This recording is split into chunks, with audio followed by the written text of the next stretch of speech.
지난 29일 춘천 집회가 저는 개인적으로 성공적으로 치러졌다고 판단합니다.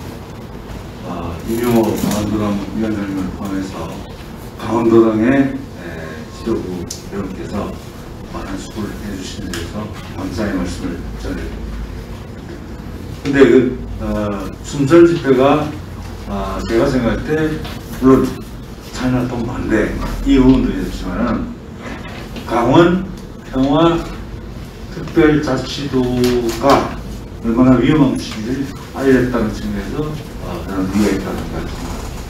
제가 행진을 하면서 진행하는 과정에서 현수막들이 걸려 있습니다. 강원 평화 특별자치도를 환영한다는 현수막이 여러 군데 붙어 있습니다. 제가 경악을 주었습니다. 사실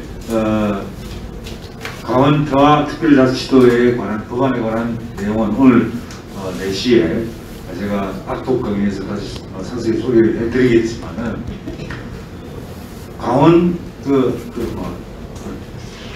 평화 특별자치도 설치법안은 끝은 어떻게 표장되어 있냐면 지역 발전으로 추가되어 있습니다. 그래서 엄청난 지원을 하는 것으로 되어 있습니다. 그래서 강원도민의 입장이나 거기 사업을 하시는 분들 입장에서는 이 법을 통해서 강원도가 엄청나게 발전할 수 있겠구나 라는 생각을 할 수 있습니다. 그런데 그건 바로 사탕발림이라고 할 수 있죠. 근데 그 안에 숨어 있는 것은 바로 대한민국의 안보를 파괴하는 겁니다. 바로 사실은 강원도를 중앙정부가 하지 못하는 대북 터주기 사업을 강원도가 앞장서서 하도록 떠있는 겁니다. 그리고 평화 특별시라고 그래가지고 시도 만들게 되어 있습니다. 그래서 결국 지역 발전이라는 사탕발림으로 포함되어 있지만은 실질적인 내용은 대한민국의 안보를 파괴하고 그래서 북한 김정은 괴뢰 정권에게 유리한 그런 반 대한민국주의 법안입니다. 이 법안의 성격을 지난 29일 집회를 통해서 춘천 시민 그리고 강원도민들에게 알릴 수 있었다는 게 중요한 이유가 있다고 생각합니다. 앞으로도 이 부분에 대해서 강원도민들에게 이건 독이든 사과와 같은 것이다. 이건 강원도민들께서 반대하셔야 된다는 내용을 지속적으로 선포할 필요가 있다고 생각합니다. 네, 박태호 의원님. 오늘 아침에 매주 월요일에 나온 YTN 리얼매트 여론조사 5월 4주차 24일부터 18일까지 무슨 언론들이 한미정상회담 냉정하게 평가하고 이렇게 국민한테 전달했으면 이런 일이 없을 텐데 방미 효과 때문에 지지율이 4.4%나 올라가지고 지난주보다 39.3%가 잘한다고 40%의 보완이 나왔어요. 잘못한다는 건 4.7%가 떨어져서 56.3%가 나오고 도대체 이해를 아무리 하려고 해도 우리 국민들께서 관심이 없는 건지 그리고 이제 매우 잘한다, 매우 잘못한다가 거의 3배 가까이 됐었는데 오늘 보니까 매우 잘한다는 21.3%, 매우 잘못한다는 40.8%로 2배밖에 차이가 안 나요. 아침에 이걸 보고 제가 도대체 대한민국 언론과 이런 걸 객관적으로 평가해서 전달해야 되는 지식인사회라든지 또 여론을 만드는 사람들이 이렇게 한미정상회담 성과를 뭘 가지고 얘기하는 건지 백신도 55만 명 그래서 실패한 회담이고 대기업들 44조 투자하는 거에 비해서는 안 되고 또 지금 돌아와가지고 미국에서 우려의 목소리가 나오면서 실질적으로 한미연합훈련이 8월 달에 재개가 돼야지 문재인 씨가 한 말이 지켜지고 진정성을 믿을 수 있다는 상황이고 아무것도 지금 칭찬할 만한 게 없습니다. 제가 이런 결과들을 보면서 저는 아주 기가 막히더라고요. 이렇게 가가지고 내년 대선 어떻게 치르겠어요, 우리 국민들이? 그리고 무슨 전략으로? 이거는. 그러면 이런 식으로 선주선동하고 잘못된 담론들 만들어가는 가짜 세력들이 또 역사 국민을 속이는 몇 개월 이런 짓거리들 하지 않을까. 지금 여러분 알다시피 한반도하고 대만 해협이 지금 미중 간의 패권 경쟁에서 가장 첨예한 충돌 지점으로 특히 대만 해협은 뭐 일촉즉발해 지금 그런 지점까지 와 있고 또 가장 한미 동맹 국가들 사이에서 약한 고리로 취급되는 이 문재인 정권이나 한반도도 언제든지 시진핑과 김정은이 등 떠밀어서 장난할 수 있는 지역으로 이렇게 구성되고 있는데 그럼 이번에 미국 갔다 왔으면 그런 걸 좀 인지하고 6.25 때 그 교훈도 알았으면 코드에 발반다 정도는 할 필요로 하고 성주에 사드 또 좀 정식 배치하고 추가로 들어오라고 해야 되는데 아무런 후속 조치도 없고 뭐 빈껍데기 뿐인데 뭘 가지고 뭐 방미 성과 때문에 여론이 말이죠 이렇게 4.4% 올라서 39.3%가 됐는지 저는 뭐 도저히 이해가 안 갑니다. 그래서 참 굉장히 걱정을 나름대로 이렇게 하지 않을 수는 이런 식이다 이런 말씀을 드려야 되겠어요. 이렇게 하면 안 됩니다. 우리나라 정말 큰일 났어요. 제가 보기에도 이러다가 망하는 거예요. 이러다가 정신도 못 차리고 또 한 가지 오늘 새벽에 제가 뭐 몇 군데 둘러보다가 뭐 이것도 메이저 신문 중 하나 사설 하나 나온 건데 지금 대한민국에 나홀로 사는 1인 가구가 30.4%랍니다. 2020년 가족 실태조사 결과에서 30.4% 나 혼자 사는 거. 이거는 뭐 북한의 핵무기도 무섭고 북한의 생화학무기도 무섭습니다만 대한민국 해체되는 거예요. 공동체가 해체되는 거예요. 가족연리가 파괴되고. 얼마나 무서운 겁니까? 내부의 핵폭탄이야. 내가 내부의 핵폭탄. 5년 전보다 9.1%가 증가됐고 문재인 정부 4년 동안에 먹고 살기 어렵고 직장만 어렵고 일자리 없으니까 다 포기하고 사는 거야. 3% 세대라고 그러네 청년들과. 이거 북한 핵폭탄보다 더 무서운 거예요. 이거 내부의 심각한. 뭐 지금 현재 사는 이들 10명 중 7명 앞으로도 혼자 살 의향이 있다. 특히 20대가 55.2%. 미혼자 60%는 혼자 살 생각이라고 할 때 1인 가구는 앞으로 더 늘어난다. 이런 일 전망을 하고 있는데 현재 가족과 함께 사는 이들까지 포함한 전체 20대의 절반 정도 53%가 결혼하지 않고 독신으로 살 것이다. 이들이 보면 50만원, 100만원 미만 벌고 100만원대가 각각 25%를 차지하는데 소득이 낮은 사회생활하기 어려운 게 지금 문재인 정부에서 다 소득주도 성장이 뭐냐면서 경제를 엉망으로 만들어 놓고 말이죠. 코로나 핑계댈 거 없어요. 문재인 정부 정책이 잘못된 거야. 소득주도 성장은. 주택협상도 엉망으로 25번씩 발표하는 거 전혀 현실에 맞지 않는 관념적인 거다 다 실패하고. 이거 대한민국이 해체되고 있는 거예요. 내부에 아주 핵폭탄입니다. 이런 거를 좀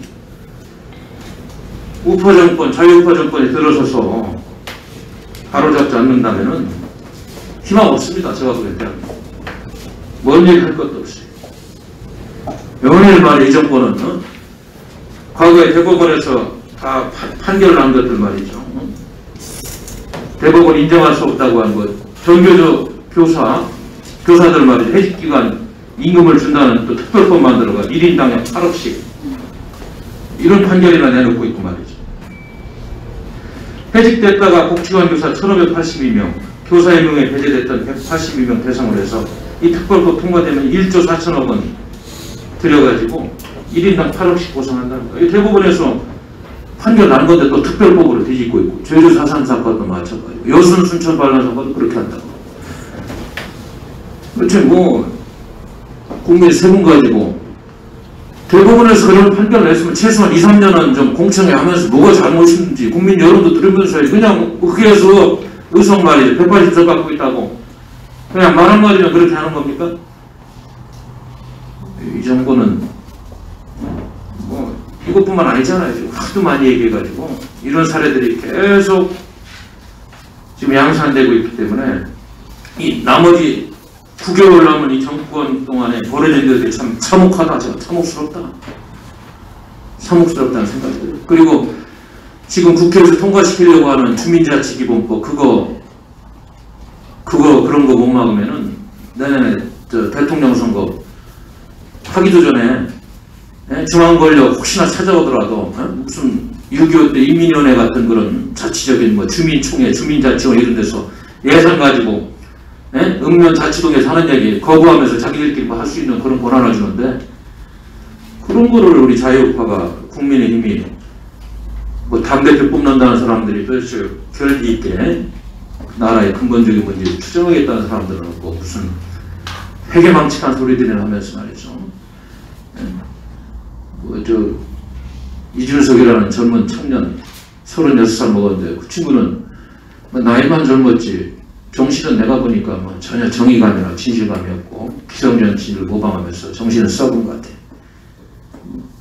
그런 사람 당대표 되면 야권은 대통령 선거 하기도 전에 이미 투쟁력을 상실하고 역사를 바로잡을 수 있는 박근혜 대통령 탄핵 문제 그거 부활하는 거 막을 거고 이미 그렇게 가고 있고 그래서 뭐 보이지 않는 세력들을 또 지원하는 거 아니겠어요? 여론을 그래서 그 뭐 언론이라든지 종편들이 불러가지고 그 친구 띄우고 이미 다 사전에 각본에 있는 일들이 지금 유승민 뒤에서 배우 세력 중심으로 또 뭐 김무성 씨 이런 사람들 탄핵 사기꾼들이 지금 저쪽 좌파 붉은 세력들하고 개헌까지 염두에 두면서 벌이는 이 광란의 사기극들에 대해서 우리 자유우파 시민들이 깨닫지 못하면 아무런 비전 없이 대한민국이 무너질 것이다. 저는 그렇게 생각합니다. 우리라도 투쟁을 열심히 해야 될 것 같습니다.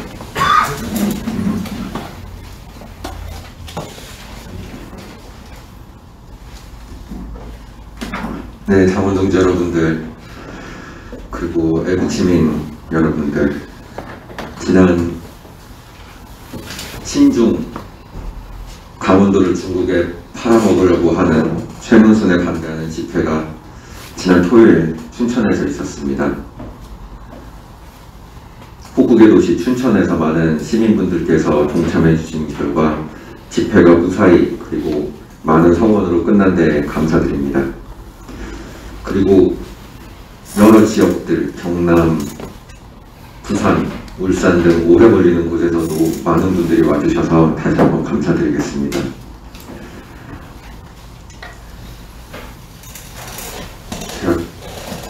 이 사람 비판을 저는 안 하려고 노력을 하는데 오늘 굉장히 충격적인 기사를 봤습니다. 우리에게 많이 악명이 높은 김순덕 씨의 사설입니다. 나는 이준석 찬성이다. 살펴보니까 이분은 한 5년 전에 김종인 대통령은 어떤가 라는 사설을 쓰셨더라고요. 참 재미있게 사시는 분 같습니다. 김종인의 더 민주당을 보면서 요즘 나는 정치가 이런 거구나, 리더십이라는 게 이런 거구나 싶어 재미가 난답니다. 뒤에 가서는 이제 나이가 70이시니 77세를 강조해온 그가 드디어 킹메이커를 하려면 킹이 있어야 하는데 지금 야당에는 대통령감이 안 보인다. 나는 부대장보다는 대장 체질인 것 같다. 이런 식으로 김종인 씨에 대한 한없는 사랑을 보여주고 김종인 씨를 보면 재밌어서 가슴을 뛴다는 분이 5월 30일 어제자 기사에는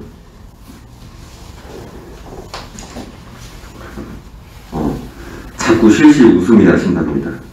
85년생 이준석이 당대표가 돼 문재인 대통령과 영수회담을 한다고 상상해보라. 얼마나 재미있겠는가. 우리가 탄핵 시절 김순덕 씨가 얼마나 악질적인 기사를 썼는지 기사 제목에 월 초도 아닌데 병신년이라는 타이틀과 박근혜라는 타이틀을 동시에 올림으로써 얼마나 조롱을 했는지 이 사람이, 그리고 되는 말 안 되는 말 다 갖다 붙이면서 어거지로 탄핵을 밀어붙이려고 했었는지를 알 수 있습니다. 그 대가가 논설실장에서 논설 주관으로 승진을 한 거였었죠. 결국은 이분도 말하고 싶은 것이 내각 책임제 개헌이었습니다. 박근혜 대통령 정부가 흔들리던 2016년 10월 31일자 측근 비리로 끝나는 불행한 대통령 30년간 6명이 실패한 제도, 가난한 키르기스탄도 하는 내각 책임제 개헌은 어떤가라는 식으로 항상 탄핵을 찬성하고 탄핵에 대해서 수단과 방법을 가리지 않고 성공을 시키려고 했던, 그리고 지금 탄핵조차도 정당화시키려고 하는 사람들은 본인 스스로 대통령을 할 수 있는 용기가 없기 때문에 내각 책임제를 항상 들고 나옵니다. 김무성이 내각 책임제의 총리가 되는 나라를 상상해 보십시오. 유승민이 총리가 돼서 해외 순방을 하고 있는 모습을 상상해 보십시오. 상상이나 갑니까? 이분의 글을 읽으면 정말 분노가 너무 치밀어 올라서 어떻게 이런 분이 나름 그래도 보수신문이라고 할 수 있는 동아일보에서 대기자라는 타이틀을 달면서 하고 있겠습니까? 사람을 빨아도 적당히 빨아야지 2027년 대선 주자가 될 수 있답니다. 여기까지 썼음에도 국힘당 당원들이 이준석을 안 찍으면 그럼 나도 대선에서 국힘당 안 찍으면 그만이다. 연세도 있으신 분이 이렇게 젊은 남자를 좋아해서 어떡하시려고 합니까? 한국 언론의 문제점은 우리가 지난 몇 년간 수도 없이 봐와서 알 수 있습니다. 탄핵 문제가 정당하지 않았음을 본인들도 자각들을 하면서도 끝끝내 탄핵 문제가 잘못됐음을 인정하지 않습니다. 이와 정면으로 대비되는 사설이 월스트리트저널에 그제자로 나왔습니다. 불과 한두 달 전까지만 해도 중국 우한 연구소에서 바이러스가 유출됐다는 이유로는 속된 말로 거짓말로 치부가 됐었습니다. 이번 사설의 제목은 이렇습니다. 우한 연구소 이론은 미디어에 대한 경고다.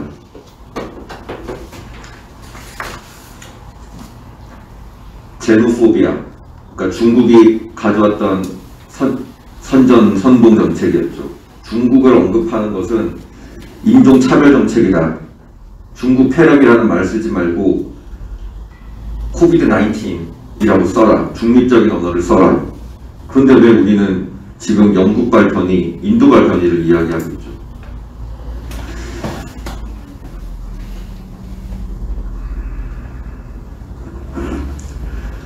그 프레임에 갇혀서 우리가 중국 연구소에서 바이러스가 나왔다는 것을 쓰는 것을 주저했을 수도 있다 라는 게 얘네들의 첫 번째 월스트리트저널의 사설이었습니다. 자책을 하고 있는 거죠.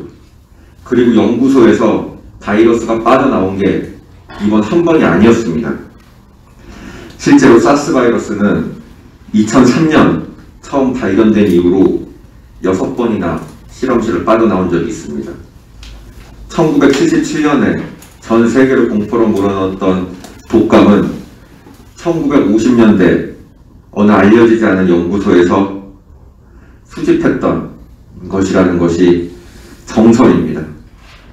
그리고 또한 정치적으로 입장을 반대한다고 해서, 예를 들면 트럼프가 말을 했기 때문에 이것을 못 믿겠다라고 한 것에 대해서도 반성을 했습니다.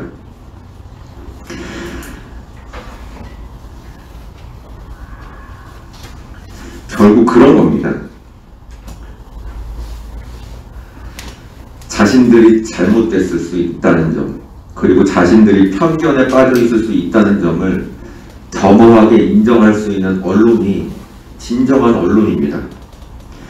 하지만 우리 대한민국의 언론들은 자신들의 욕심에 차서 사주가 다칠까봐, 사주가 당한 것에 대한 복수로, 또는 편이 다르다는 이유로 모든 진실을 그냥 묻어버립니다.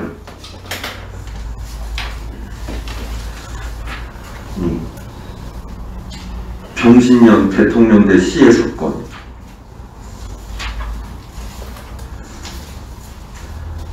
라스푸틴이라는 내용도 있어요. 한국판 라스푸틴의 딸 비선 실세가 국정 주물르 나라,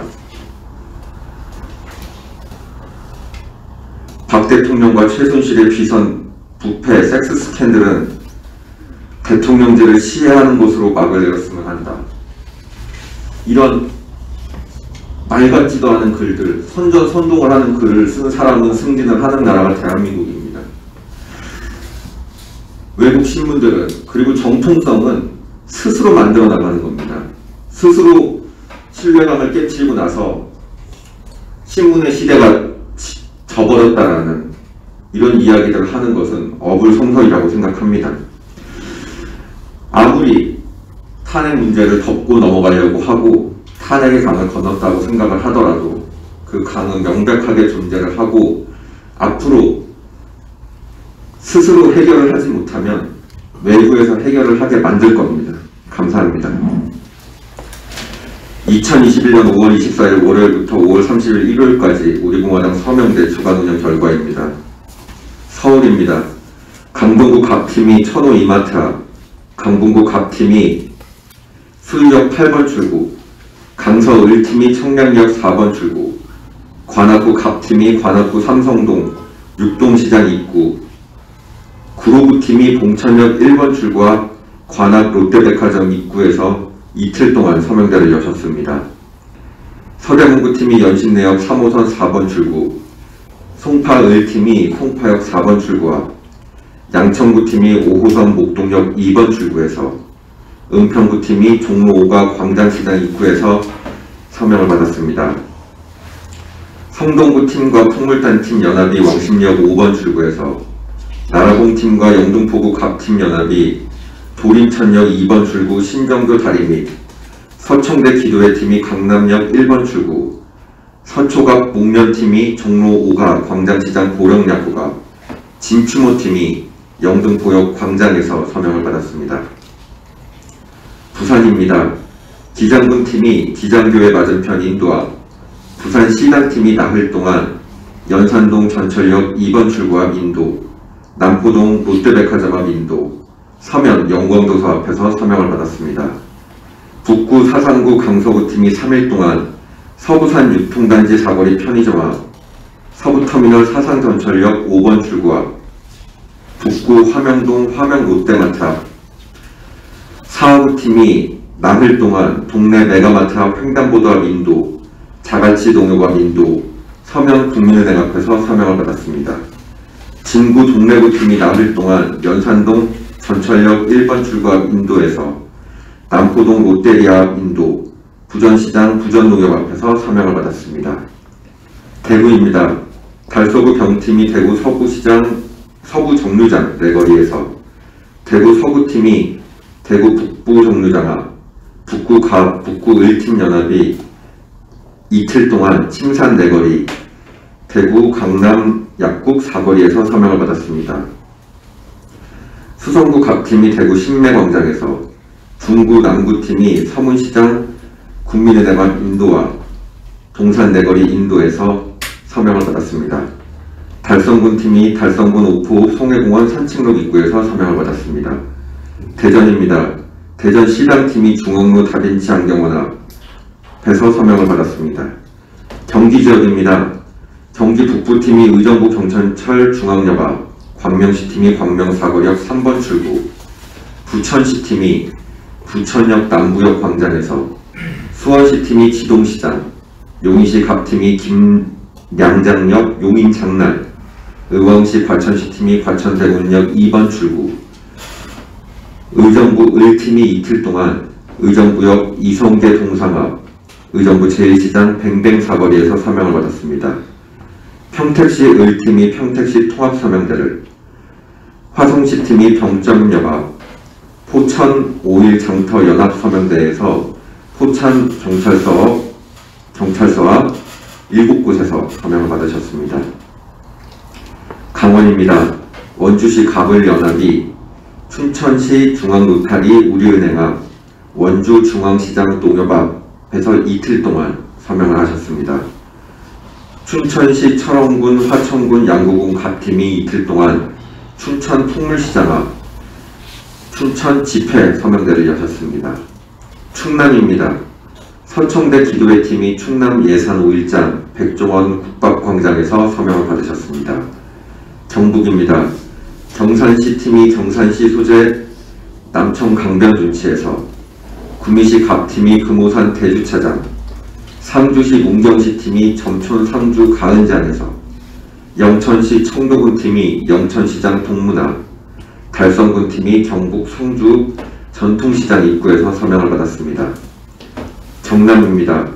마산 회원구 하포구 연합이 신마산 번개시장에서 서명을 받았습니다. 제주입니다. 제주도당팀이 제주시청 조형물 앞에서 서명을 받았습니다. 마지막으로 여투이가 불법 탄핵 찬성당 국민의힘 규탄 집회 및 1인 피켓 시위를 하셨습니다.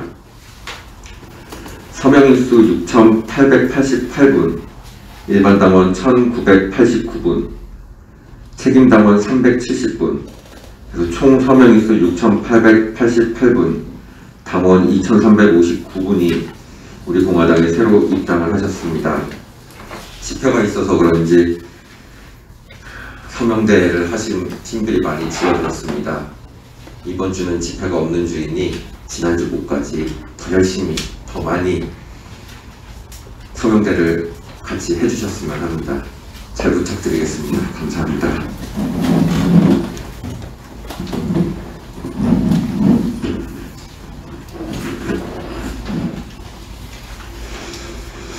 예, 안녕하세요.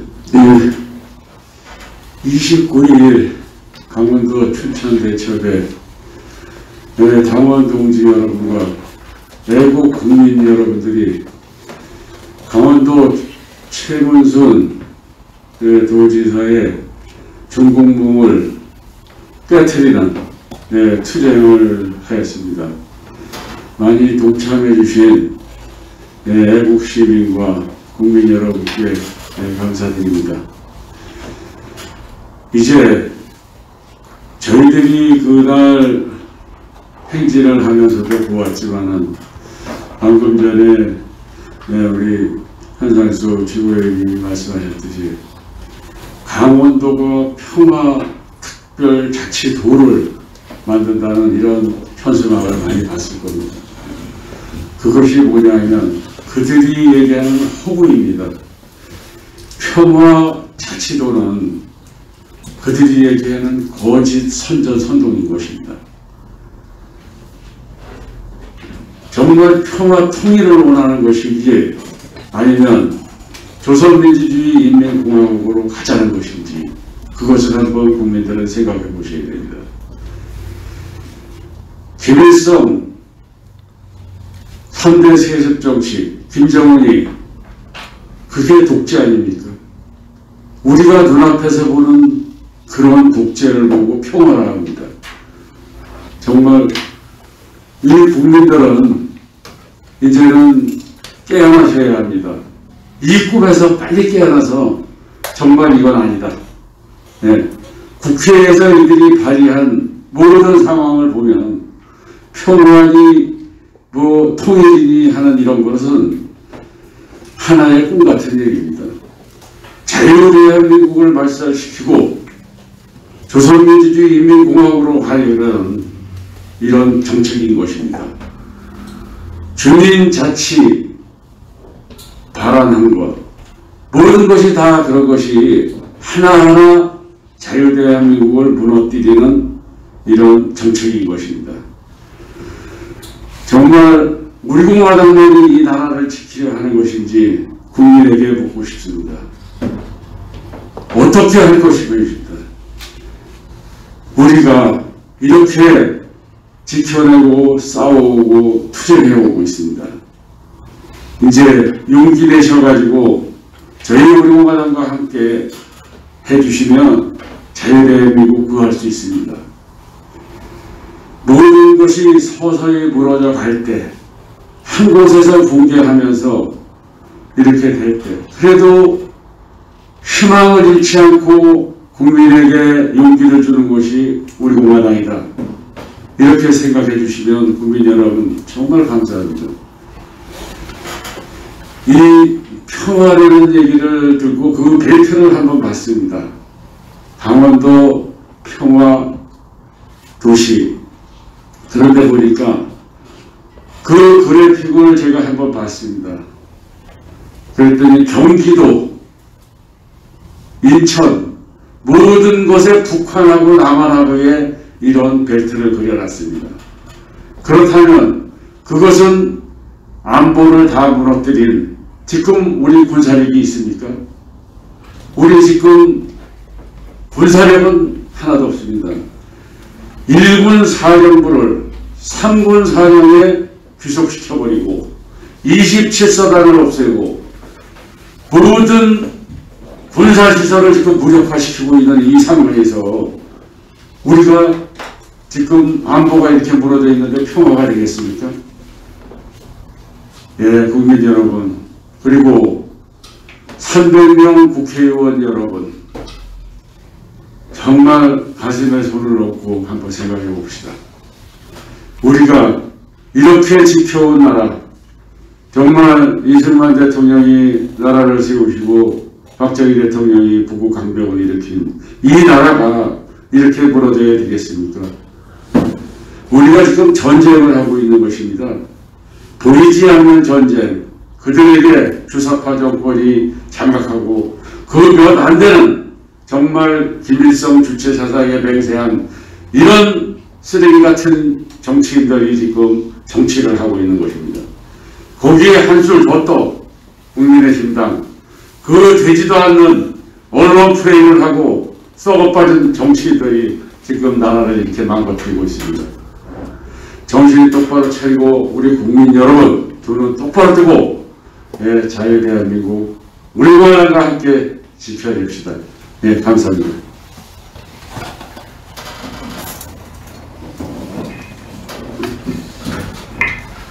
오늘은 이준석의 말장난에 대해서 말씀드리려고 합니다. 최근 소위 말해서 젊은 층에서 말하는 코인 탄다라는 말이 있습니다. 최근 밤펜이 코인에 타서 아주 언론에서 의기양양 당대표 선거에서 지지율 1위까지 하고 있는 이준석이 정말 청년 정치나 세대 교체의 선두주자인 척하지만 그것이 사실이 아닌 결국 언론과 정치권에서 만들어낸 일종의 상품에 불과하다는 사실이 드러났습니다. 바로 말도 많고 탈도 많은 국적법 문제입니다. 기사 중 내용 일부를 좀 읽어드리겠습니다. 물론 다들 잘 알고 계시겠지만 앞서 법무부는 지난달 26일 한국 영주권을 지닌 외국인 자녀에게 기존 필기시험, 면접 등 국적 취득 절차를 생략하고 간소화하여 신고만으로 국적을 취득할 수 있는 내용을 담은 국적법 개정안을 예고했다. 하지만 국적법 개정안에 따른 대상자 중 90% 정도가 중국인 또는 한국계 중국인, 화교라는 사실이 알려지며 반대 여론이 일었다. 예, 이와 관련된 사실으로 지금 문재인의 쇼맨십, 청와대 국민청원에도 그 청원이 30만 이상이 일어서 청와대에서 의무적으로 답변을 해야 되는 지금 상황이 되어버렸습니다. 이에 대해서 말도 많고 탈도 많은 이준석 씨가 뭐라고 말을 했냐면 인구 감소 문제가 우리나라가 굉장히 심각하기 때문에 당연히 이에 대한 대책으로 이러한 국적법 개정안은 필수여야 한다. 그리고 또 홍콩 자유화 운동, 중국이 문제라고 하는데 홍콩 자유화 운동 등 얘기를 하면서 그분들이 우리나라에 올 경우 받아야 되며 또한 중국의 요즘 아주 트렌디한 혹은 이제 능력이 뛰어난 최첨단 산업의 능력이 뛰어난 인재들이 많은데 그런 인재들을 받아야 되지 않겠느냐 이런 식으로 말을 했는데 말장난인 거 다들 느껴지실 겁니다. 어디 인구 감소 문제가 해결해야 된다고 홍콩 자유화 운동 문제를 들이댑니까? 홍콩 자유화 운동 문제가 만약에 그분들을 받아야 된다면 난민 등의 다른 방법을 찾아야 되지 왜 그거를 이미 90%에 육박하는 세계 최강대국인 미국도 중국 관련된 그러한 사람들이 자국에 이민 오고 하는 것을 100% 막아내지 못하고 그리고 그것들에 대해서 파생되는 여러 가지 보안상의 그리고 국가 대치적인 지금 패권 전쟁상의 여러 가지 문제가 미국 내에서 돌고 있는데 어떻게 홍콩 자유화 운동을 거기에 명분으로 내세우면서 중국인도 받아들이는 거를 꺼려야 되지 말는다. 그리고 또 인재를 받아야 되기 때문에 중국에 대한 문을 어느 정도 열어놔야 되는 걸 수용해야 된다. 이딴 말장난을 합니까? 저는 전자공학과 그리고 이제 반도체 쪽에 공부를 했던 사람으로서 지난 약 20년 가까운 시간 동안, 약 10몇 년의 시간 동안 중국이 우리나라의 인재들을 빼간 이력을 너무나 잘 알고 있습니다. 우리나라 인재들을 돈을 더 불러서 데려가고, 특히 산업 현장에서 아주 경력이 많은 분들을 엄청난 고페이로 데려가면서 약 1, 2년 만에 그 기술과 노하우를 싹 빼먹고 바로 버려버리는, 그래서 대한민국의 기술과 대한민국의 이 산업 근간을 자신들이 흡수해버리는 그러한 이제 화웨이나 여러 가지 기업들의 중흥, 그리고 올라오고 있는 이러한 상황도 그와 맥을 같이 합니다. 그런데 지금도 지난 수십 년간 그거에 대한 대비가 중국에 대한 이런 국적법이 이렇게 개정이 되기도 전에도 중국이 일방적으로 빼가는 그러한 형태였는데, 중국이 잘도 그러한 공산당 지하에 있는 그러한 나라의 인재들이 잘도 대한민국에 건너와서 우리나라의 국력의 보탬이 되겠습니다. 참 대단한 지능지적 능력인 것 같습니다. 이렇듯 이준석의 이러한 말장난은 결과적으로 반패미 코인에서만 반패미를 적극적으로 지지하는 청년들 눈에서만 저 사람이 정말 청년 정치구나, 세대교체의 아이콘이구나 이렇게 생각되지만, 결과적인 실체는 이준석은 기득권에 저항하는 것이 아닌 기득권에 가장 부합하는 바람과 정치 행보만을 보이고 있습니다. 행동하지 않고 기득권에 딸랑이는, 그 뒤에 흑막이 보이는 아주 비린내가 풀풀 나는 그런 정치 행보를 보이고 있습니다. 우리 공화당은 지난 토요일 춘천에 가서 이러한 중국과 관련된 여러 가지 문제들, 그리고 이제 중국 차이나타운, 그 최문슬 씨는 차이나 드림시티라고 하던데 중국몽 도시, 그것을 반대하고 평화특별자치구까지 반대하는 그러한 행보를 해왔습니다. 대한민국을 지키는 것이 과연 어떤 것이냐면, 우리가 사실 대한민국 국민들도 다 마음속에 하나씩 다 가지고 있을 겁니다. 하지만 그것을 행동으로 옮기지 않는 정치권이 과연 대한민국의 우파 정치권으로 있을 가치가 있는지, 그리고 과연 그러한 것에 침묵하고 용인하고 방조하는 것이 과연 진짜 청년 정치인지. 이준석 씨 스스로도 하버드 나왔다고 똑똑하다고 자랑 많이 하시던데, 역사적으로 보면 똑똑한 양반들이 나라를 제일 먼저 배신하더라고요. 이 말씀을 끝으로 오늘 말씀 마치겠습니다. 감사합니다.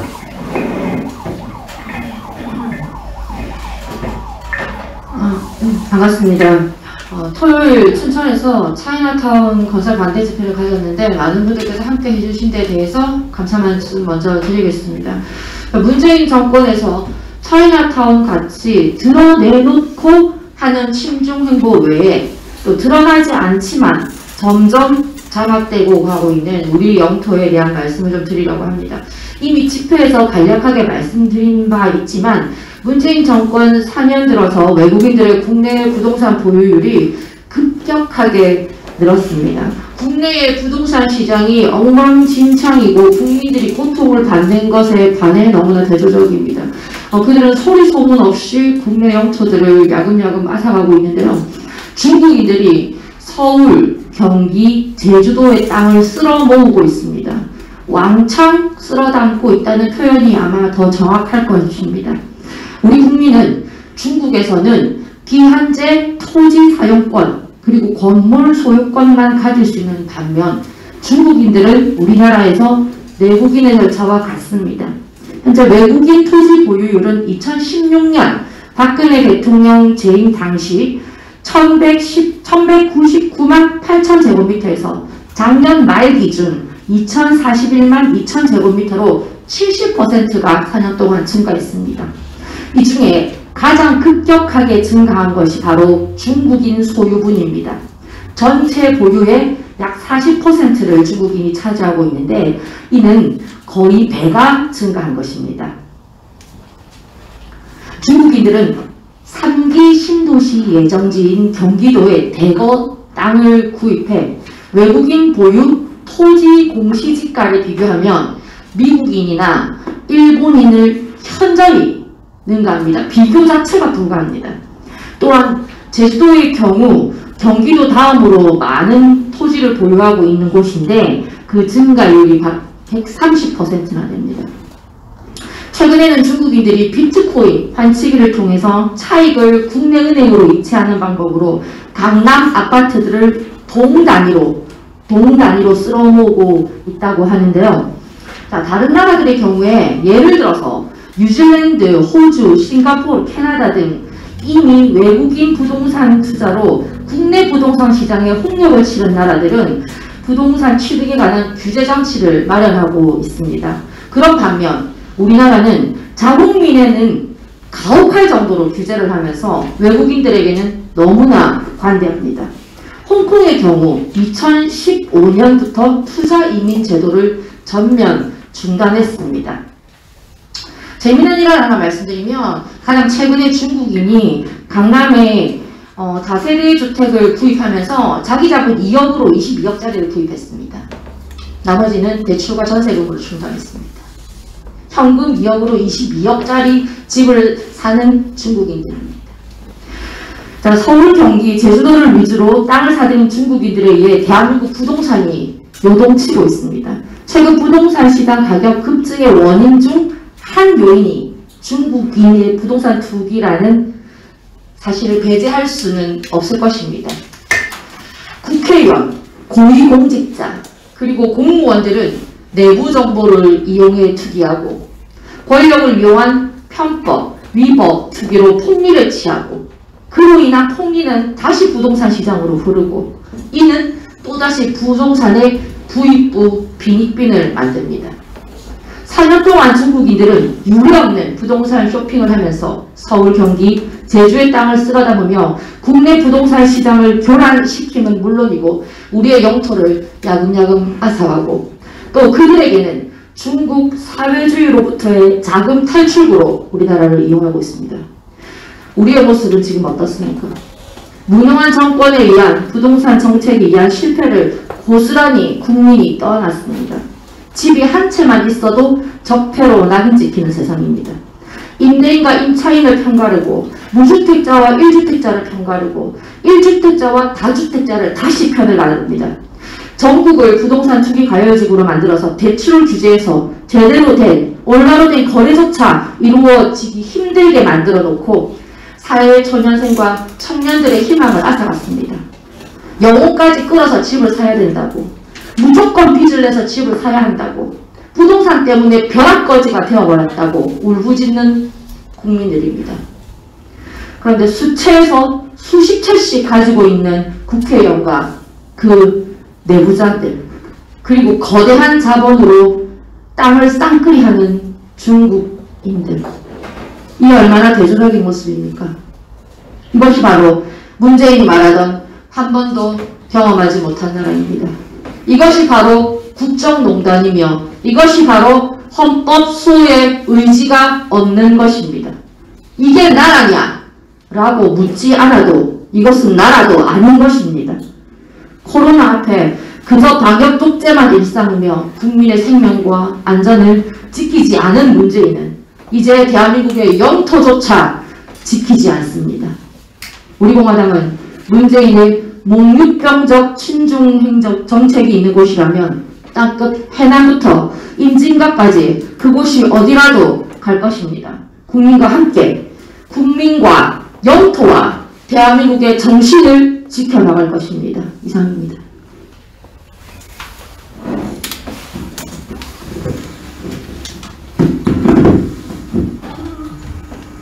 네. 춘천 집회에 참여해 주신 당동지 여러분들, 국민 여러분들 대단히 감사드립니다. 여러 가지 준비를 많이 했음에도 불구하고 미흡한 점이 있었을지 모르겠습니다. 같이 참여해 주셔서 우리 당의 춘천 대첩에 대한 확고한 인식을 다시 한번 계기가 된 것 같습니다.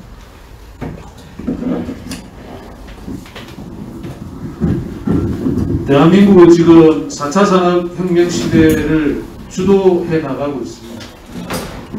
여러분들 잘 아시다시피 AI든 여러 4차 산업혁명 시대의 기술적 발전을 토대로 해서 대한민국은 급격하게 변화하고 있습니다. 이 급격하게 변화하고 있는 시기에 일부 지식인들은 이미 4차 산업혁명 시대에 필요한 우리 사회의 모습은 어떻게 변해야 될까를 고민하고 있습니다. 인간과 사회, 그리고 공동체, 국가, 우리가 어떻게 변해야 하는가, 어떻게 살아가야 하는가를 고민하고 있습니다. 그러나 지금 현재 대한민국은 좌건 우건, 진보건 보수건 모든 리더들이 길을 잃고 헤매고 있습니다. 소위 진보라고 하는 가치를 표방하여 권력을 잡은 이들은 이미 진보의 가치를 다 잃어버렸고, 연일 신문에 발표되는 이 내용들은 정말 우리의 가슴을 어둡게 하고, 이게 과연 4차 산업혁명 시대의 우리 시대의 모습인가, 우리 시대를 이끌어갈 지도자들인가 하는 걸 다시 한번 근본적으로 의심하게 만드는 것입니다.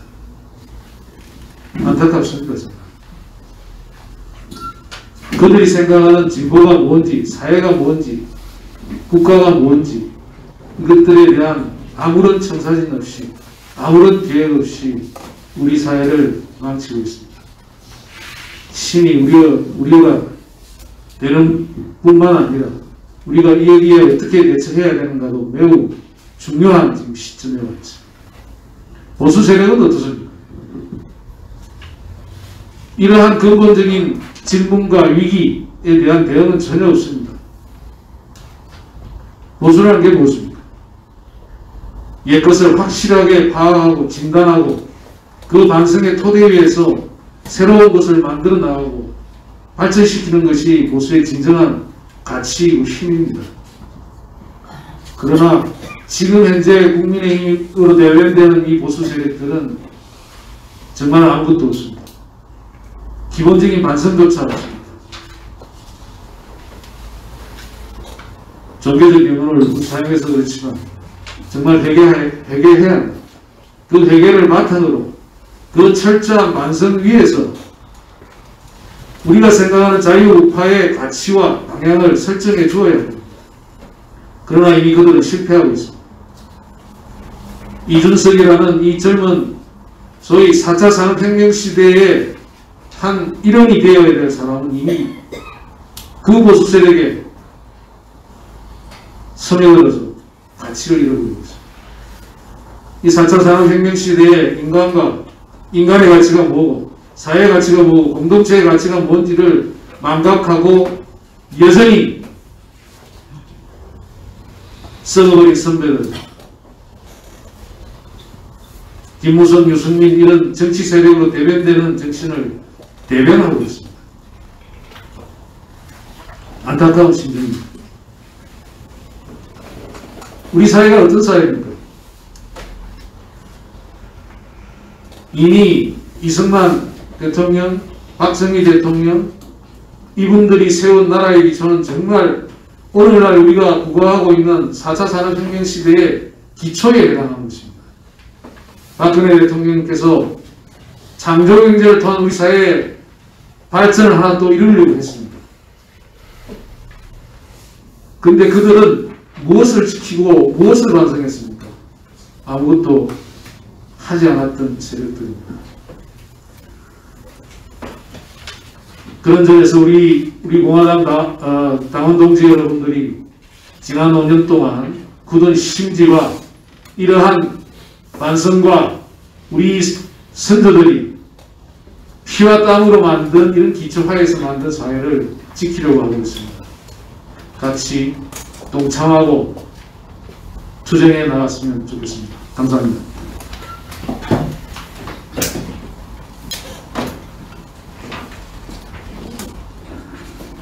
네, 이제 6월달 호국 보훈의 날 6월 12일 대구 집회와 6월 26일 청주 집회가 준비되고 있습니다. 대구 집회는 여러분도 많이 아시는 것처럼 지금 보수 야당이 전당대를 하면서 대구는 버리고 광주로 쫓아가는 그런 상황에 정말 이 보수 야당의 본거지인 대구를 재건하고 회복하는 그런 집회로서 역사적인 의미가 있습니다. 그리고 6월 26일 날은 청주 집회인데 우리 조원진 대표님께서 최근에 6.25 승전 기념일이라고 하는 네, 청주, 예. 청주, 그래서 조원진 대표님께서 6.25 제71주년 승전 기념일이라고 하는 새로운 역사적 기념일을 우리가 갖게 됐습니다. 사실 6.25 동란의 승전일이 맞습니다. 그래서 개전 초기에 기습으로 인해서 저지하는 방어작전을 수행한 것도 사실 승리입니다. 그래서 대표적으로 춘천대첩이 북계군 기습을 효과적으로 저지한 승리의 그런 전투이기 때문에 기념을 하는데, 놀라운 사실은 이 청주에서 최초의 공격적인 승리가 있던 데가 바로 청주입니다. 그래서 7월 7일은 1950년 7월 7일은 굉장히 역사적으로 중요한 날인데, 바로 이승만 박사께서 박정희 소령을 육군 정보국으로 복귀시킨 날이 7월 7일입니다. 그리고 7월 7일은 유엔 연합군이 조직돼서 최초로 유엔 깃발을 제작해서 메가드에게 보낸 날이기도 합니다. 뿐만 아니라 말씀드린 바로 청주의 인근 지역인 음성, 무궁리에서 동랑이라고 하는데, 거기서 최초로 춘천대첩의 주역이었던 제6사단 7년대 임구택 대령이 지휘하는 부대가 북계군 15사단 48년대 1개 연대를 최초로 공격해서 대승을 거둔 날이 바로 7월 7일입니다. 그래서 이 사건이 얼마나 논란적인 사건인가 하니, 전 연대 장병에게 이승만 대통령께서 전 장병 1개로 특진을 시켰고, 그 당시 50만원의 그 상금을 줬고, 그래서 임구택 중령은 육사 제1기생 중에 최초로 대령으로 진급한 그런 사건이 바로 이 무궁리 동랑리 사건입니다. 그래서 이것이 이제 전 국군과 유엔군에게 전달되면서 우리도 북계군을 공격해서 이길 수 있다고 하는 그런 승전의 최초의 승전의 사건이 바로 이 청주 지역에서 일어났다고 하는 것입니다. 그래서 6.25 전승 기념일이 맞고요. 이것을 새롭게 정립하는 우리 청주 집회를 우리가 잘 준비되는데, 특별히 또 청주 전투가 있었습니다. 그 이후에 진천 전투 다음에 청주 전투가 수도 사단장 김석원 장군의 지휘로 청주 전투에서도 효과적인 방어 작전을 수행한 그런 아주 역사적인 지역이 청주 전투입니다. 참 우리 대한민국의 역사는 영웅들의 역사요. 사실 6.25 전쟁 때 이미 한강의 기적이 일어났다고 봐야 될 것입니다. 새로운 아주 재미난 사실은 제가 가끔 이렇게 그 강민수 청년위원장의 조부인 강상욱 의원 얘기를 갖고 하는데, 강상욱 의원이 그 당시 22살로 육군 소위로 참전을 했고, 바로 이 청주전투 이후에 김석원 장군의 그 경호부대를 맡아가지고 김석원 장군을 구원한 그러한 그 용맹을 떨친 게 바로 강상욱 소위입니다. 그래서 너무 전투를 잘해가지고 현장에서 중위로 진급을 했고, 또 북계군이 이 일개 그 소위 중대장한테, 소인데도 중대장 역할을 했거든요. 박살이 나니까 총 추격을 해서 포격을 했는데 그때 부상을 입었습니다.